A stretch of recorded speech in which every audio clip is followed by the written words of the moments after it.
Come and join me in bed. No, not like that. I am your host, Dylan Thomas Good, and welcome back to BooksBootsBooze. I have my booze, which I'll tell you about more of this later. Actually, this is what's left of it. It's a eau de vie of Douglas fir. I don't usually pitch boozes because I'm not getting paid for it, one, and another thing, it's kind of unfair. But this stuff is fantastic. It's made by an Oregon-based outfit called Clear Creek Distillery, and it's like drinking a tree. It's my favorite thing in the world, at least to drink. But if you can, check it out. It's a little spendy. It's about $100 US per fifth. And so, yes, it's a little spendy, but it's worth every drop. It's wonderful, so check that out, and I'll show that again a little bit later. But I've got my boots, but they're just my little slipper boots. Yes, they're very comfy. And of course, we always have books. And today we're going to be talking about writer rituals and all those things. It doesn't matter. It's how a writer looks, what they drink, where they go, or the topics that they always write about. We're going to talk about all the things that us collectively as writers do in order to keep the words a-coming. So let's get ready and take a jump into the world of writer rituals. I think one of the first things that we should talk about is, where do you go as a writer in order to write?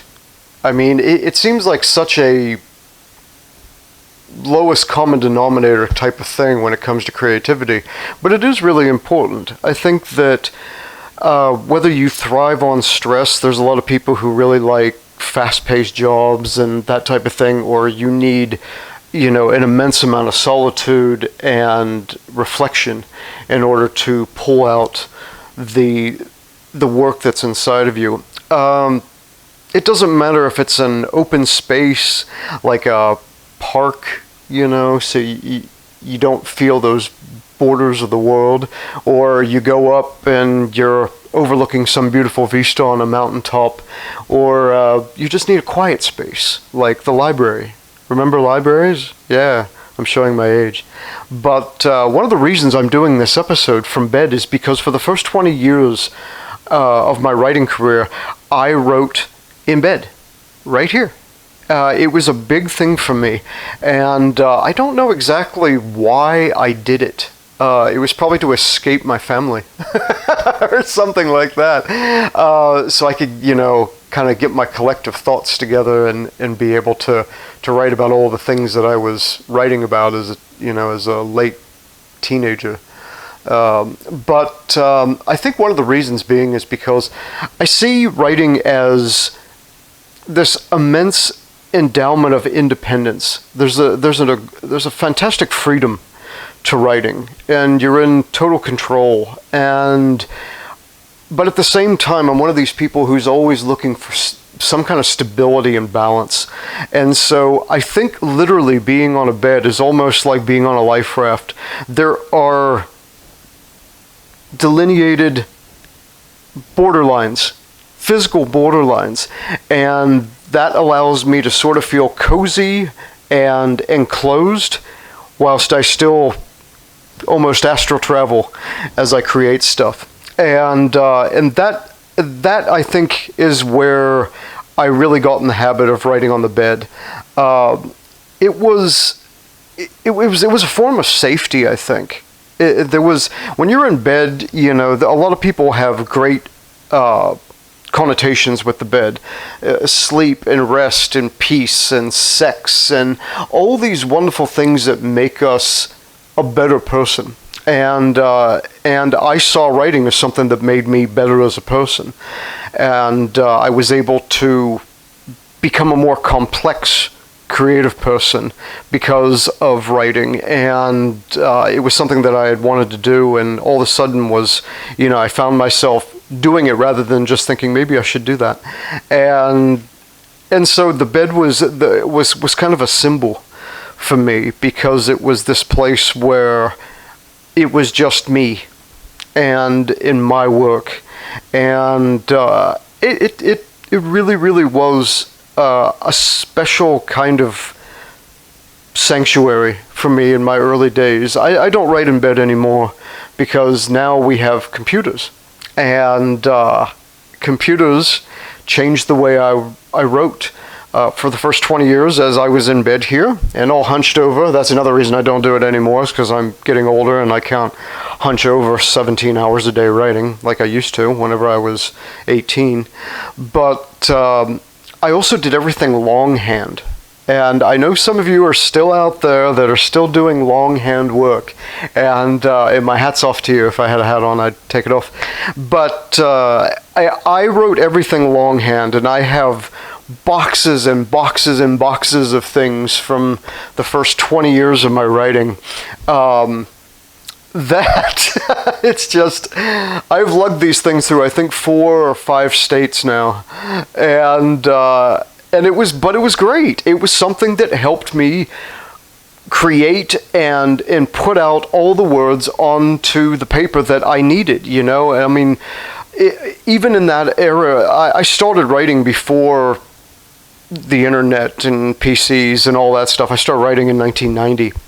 So that kind of thing wasn't available.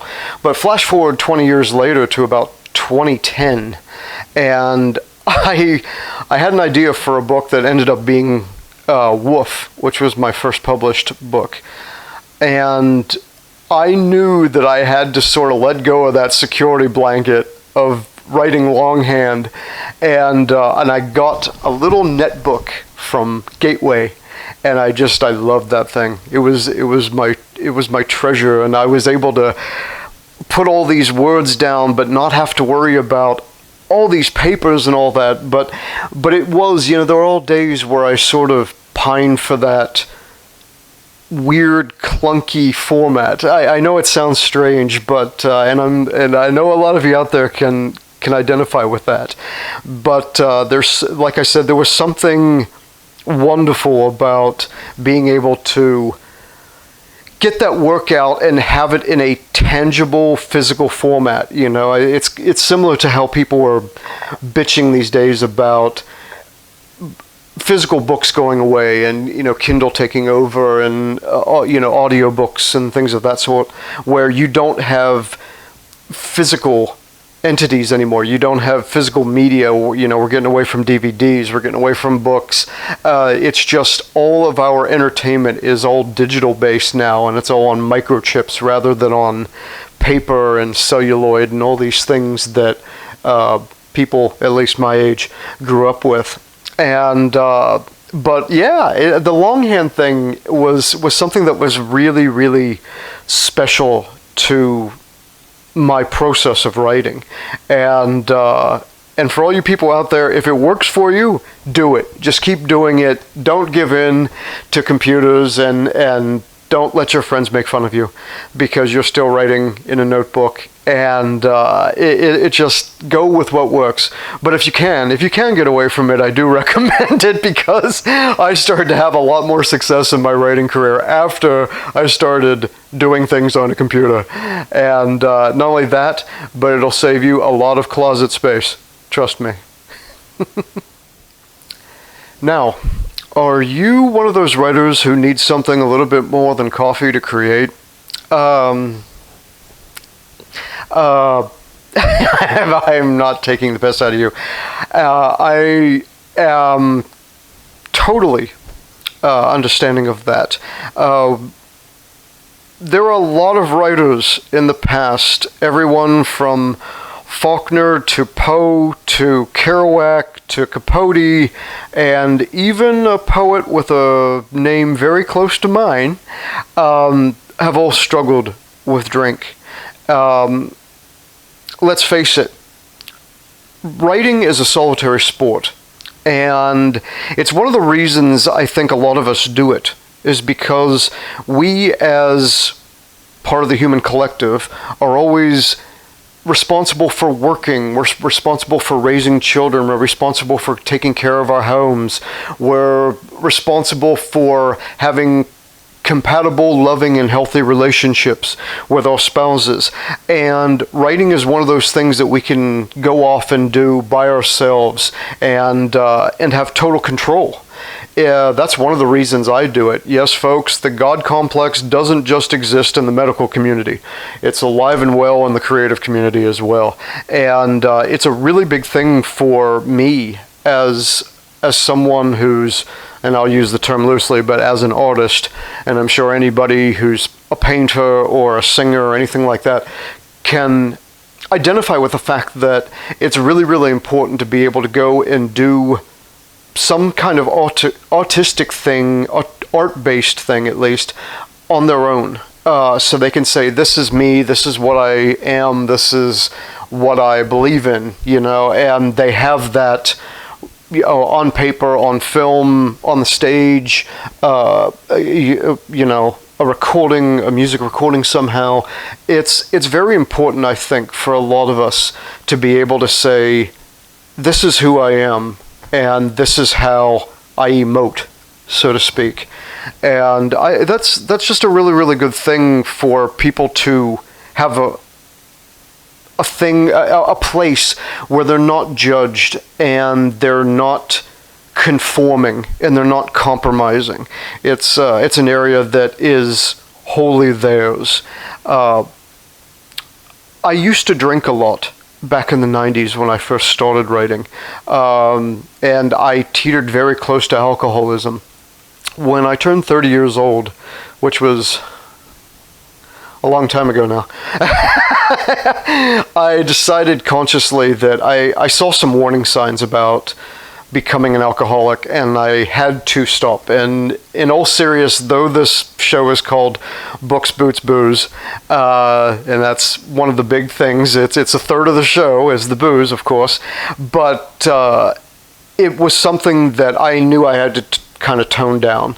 And I love a good drink still, and I'm able to appreciate alcohol and not use it as some form of creative or personality crutch or anything like that. I think it's important to not backpedal, but it's also important to not kind of shortchange yourself. If you've gotten over something like that, it doesn't matter if it's drug addiction, sex addiction, alcohol addiction, it doesn't matter what it is that's impeding on your life. If you've gotten over it, don't sell yourself short. Be proud of that, and be proud of the progress that you've made in that front. Having said that, though, there are a lot of people out there who do better work when they're fucked up. It's just that there's no nice way of saying it, even someone like Stephen King, as far as I'm concerned, he was whacked out on his mind on cocaine back in the late 70s and into the mid 80s or whatever it was. But I gotta admit, some of his best work was around that time period. I'm a big fan of his shorter fiction. I'm not a huge fan of his novels, but he did. There was a book that he did called Cujo where he doesn't even remember writing it, he says. And but I think it's one of his best novels. He also wrote a novella around that time called The Mist, and I think that's possibly his best work. So there are, we've seen this in the music community. There's a lot of folks who are on a multitude of mind-expanding substances, and they do a lot better work. And that, fortunately / unfortunately, extends to the writing community as well, where a lot of writers are better whenever they're absolutely soused or after they've had a couple of hits, or a couple of pills or whatever. It sort of unlocks that Pandora's box where they can get in there and rummage around and really get their thoughts together. A lot of people are just too much of a tight ass by nature, and that's why some of us drink, because we have that solitude, we have that control, we have everything sort of pushed off to the side, and we're free to indulge, so to speak. And when you're indulging and you're alone, there's no one there to tut-tut and disapprove. So I think that's why a lot of folks become alcoholics who are writers or who do partake in those independent kind of activities, is because it's just them and they don't have that constant societal limelight that's being shown on them going, you're doing something wrong. And this isn't just about alcohol too. There's some writers out there that they sit there and they eat constantly. They're constantly snacking. They're constantly making something. They're always eating as they're typing. And be careful of that, because not only is writing a solitary sport, but it's also a very sedentary sport. So yeah, keep your eye on what's going in your mouth, by all means. Right now we're in the dead of winter. It's the very end of January, and people are bundled up and they're eating soup and they're inside and they're being cozy and wonderful in their woolens. And that brings us to a big topic of what do you wear when you create. I know this sounds totally strange, but I want to talk about it for a second. And the fact that a lot of folks, you know, I've actually read articles about people who are writers, and they literally, as they're writing, they sort of immerse themselves in the fashion of the era about which they're writing, or they make themselves look like the characters or their main, protagonist. And I found it an interesting ideal, and I wish I could go back and find this article again. It was years ago, but it's really in a way kind of akin to method acting. You got folks like Robert De Niro and things like that who go out and they live it before they act it. And I find it incredibly interesting for a writer who isn't being seen. When you're a writer and you're on stage or you're making film or something like that, it's all presence. It's all a physical thing. And, your emotions are being registered, your clothing, your mannerisms, everything about you is being caught by your audience. Whereas if you're a writer, all they see is your words.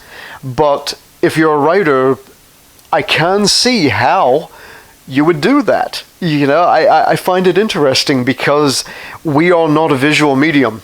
At least most of us aren't. I'm here doing this show and you can see me, and as a writer I never thought I'd be hosting a show, but you can see me. And one of the things that makes me comfortable is actually just sitting around in my sweatpants. I love it. I should probably do a better job of looking good around the house, because whenever I'm writing, I look like a big slice of fuck pie. But I gotta tell you, being comfortable, just slogging around the house, makes me comfy. And I can carry my computer around and not worry about things. And I don't have to, put on airs or anything like that. And this is it. When you see me right now, this is how I look around the house. Yes, I know I look terrible and I should look a lot better than this, but I'm comfy and it allows me to write the books that I want to write. But, the folks, like I was mentioning about that article, the people who actually, the writers who dress up like their characters or in that time period, I find it incredibly wonderful, not just as a writer, but as a history buff, because you look at those folks who do reenactment for Civil War, or the Wren folk people, or the steampunk folks, and you have to admit, these people are having half the fun they are because they look the part, and so there might be something to that. And so what do you guys wear whenever you're writing? It's something you need to ask other writers, and I'm asking you guys and everyone watching this, you need to go and ask, because I do find it very, very interesting from a creative standpoint. And how does that really feed into you? I can see, for certain people, i.e. romance writers, If a woman's dressed as like a Southern belle and she's got a dress on or something, and she's really trying to inhabit her character's mind, and how the feel of the dress is, or a guy who is writing about, like I said, the Civil War or something, and you can see what the detail was and how garments were made and how that it impacted lives. I mean, you got to admit, you look back at something like the 17th century, and people had, boots and spurs and stockings and breeches and periwigs and, all these just immense things, doublets and cloaks and swords, and it was just so opulent. But you got to admit that really kind of fucked up trying to sit down in a chair. It's amazing how fashion has impacted our lives. So if it's impacting our lives, it has to impact how we create. And so it's a good thing to think about, if nothing else, if not for your own life and how you conduct your writing and what you do as far as your writing rituals, how it impacts your characters' lives. So definitely something to think about. Probably the next thing we should talk about is frequency. As a writer, how often do you write? And what is the correct answer for this? I see writers all the time really fretting over, how often do I write? How long should my manuscript be? How often should I wait? How often should I submit to agents? And how long do I wait before I ping them? And writers really like the details, and we can sort of let it become overwhelming. And I agree that the old adage of you should write every day is helpful, but I am not entirely on board with that. And one of the reasons being is because you should not push it. It should become an organic thing. Yes, I know you want to become a writer and you want to be able to kind of get that in there on your daily routine. It's important, especially, with how busy our lives are and all the things that we have going on. But it is good to take out time in order to do it. Now, with the old adage of write something every day, I don't exactly agree with that because planning is a big part of the creative process. If you beat yourself up because you didn't write something, you're just kind of shooting yourself in the foot, I think. Especially if you've got a really manic personality. It can become an overwhelming obligation, and that's not why you want to write. You want to write because you have something to say, because you feel that you've been put on this planet to write about certain things, or it's something that's intrinsic in your personality or your personal makeup that you need to do this. And you can't do that in a positive fashion if you're constantly flagellating yourself because, oh man, I went out with my friends last night and didn't write. No, don't do that to yourself, because let me tell you, life's hard enough. You don't need that kind of self-abuse, so to speak. I think that a lot of us, like I mentioned before, we have a big amount of freedom as writers, and therefore I don't want to squelch that freedom by constantly putting these little time limits on myself. It's like, okay, you have to have this manuscript done by this amount of time. You have to get in touch with this amount of agents. You have to write to this many publishers by date, by this day of the week, whatever. I think we really get tied up in the depression that results from the fact that, oh, I didn't end up making this novel big enough, or I made it too big, or it took me a year and a half longer than I thought it was going to. No, that's not bad. Don't look at it in a negative light. And in order to curtail that altogether is don't put a lot of limits on yourself. If you're comfortable with working every day, do it. If you're not, don't. I mean, for every Stephen King who seems to release something new every year, sometimes multiple things. There's a Harper Lee, who releases something once every 50 years. And so, you can't just be one of those people if you're not. And so if you're imposing these types of limitations on something that's supposed to be limitless, it's kind of detrimental. It's sort of going against the grain, wouldn't you say? So yeah, whatever speed you work at, that's the speed you're supposed to work at. Yes, you can be dedicated, and yes, you can try to kind of shoehorn more time into your schedule in order to do writing or creative endeavors.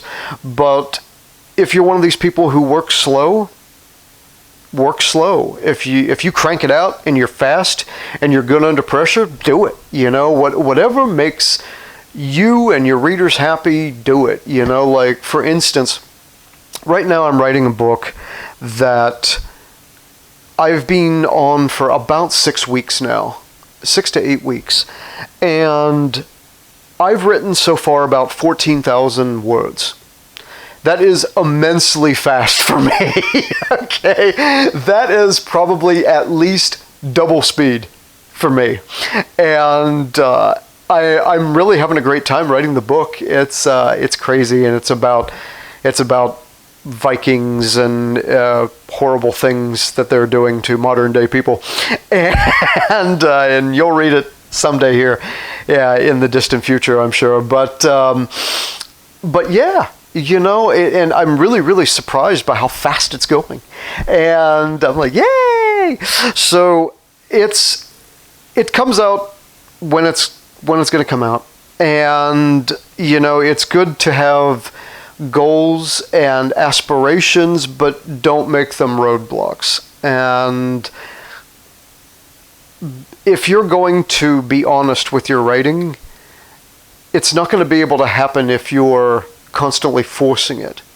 So it's okay. You're the writer you're supposed to be. Work at your speed, talk about the things that you want to, and do it in your time, not someone else's. And definitely don't make it, a priority to listen to other writers who are writing things faster than you are. Maybe they don't work, and you do. Or maybe they're single and you're married with kids, everybody has a different life space, and they have different situations. Work with what you feel is comfortable, and don't let anybody tell you that it's wrong. The last thing today I want to talk about is, what do you as a writer keep going back to as a topic? I have a big thing here. It says, my mom sent me this years ago, and I finally took it to heart. It's a little thing that says, write your own story. And I finally gave into that notion instead of building all these complex characters from scratch. I found that my own life is something that I'm increasingly relying on for inspiration. The good thing about getting older is that by the time you're 40, you've already lived at least one, if not 10 books. And it's a great thing to dig into your own past and come up with those people, and I'll say characters, who are just waiting to be leveraged into something wonderful that the whole world is going to read about and really connect with. One of the most important things in the arts is knowing what you're good at, but it's also just as important to know what you're not good at. So if you find your niche, whether it's writing about your own life, and that entails your kids or your parents or your pets or whatever. There's literally people out there that have made an absolute fucking fortune off of writing about their pets. It's unbelievable. But find what you're good at. Stick with it. In the habit of getting feedback from others, you can find out a lot about what you're good at. There are certain genres that I enjoy, but I'm not super fantastic at writing them. I kind of tend to stay with what makes not just me happy, but my writers happy. I've written some strange fantasy stuff, and that's interesting. It was very creative, but it sort of made everybody go, "What?" And so I realized that it was like, okay, that's a little too far out for most people. And I enjoyed writing it to an extent, but it wasn't really something that I found that I could do for the rest of my life. I'm more of a suspense, horror, comedy guy. And one of the reasons that I like the horror and the comedy genres is because I really like pushing people's buttons. I like getting emotional reactions from my writers. I sometimes write extreme subject matter and really kind of aggressive characters and aggressive situations. I feel that I'm best when I'm pushing other people's buttons.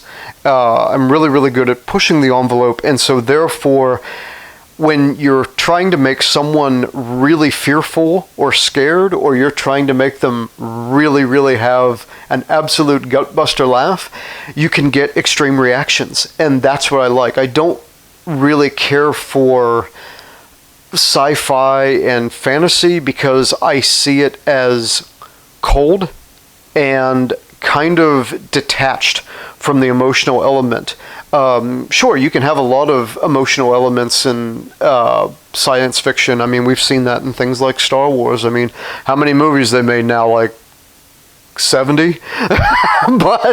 And so, people are really invested in those characters emotionally, and they keep coming back for more. And, we saw the outpouring of grief from fans when Carrie Fisher died, and things of that nature, where people get really, really into certain characters in sci-fi, but it can be seen as this sort of technocratic thing where it doesn't have a lot to do with the humanistic side of creating and art.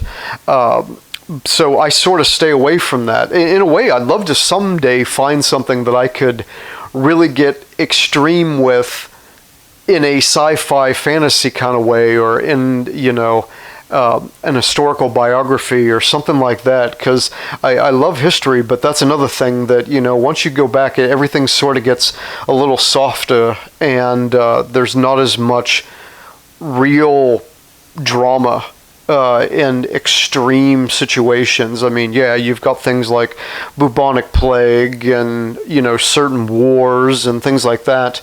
But, nowadays we're still dealing with plagues and wars. I mean, right now we're dealing with something called the coronavirus. And so years from now, people can watch this broadcast and go, oh yeah, I remember that, And so we're dealing with this big outbreak of the coronavirus, and people are freaking out, and, we're dealing with wars all the time as a human collective, and it's something that will never go away. As long as we have conflict and religion and, commerce and differing ideas, we're always going to have wars. That's just part of being here on Earth. And but yeah, I think it's really, really good to get the emotional response from your writers.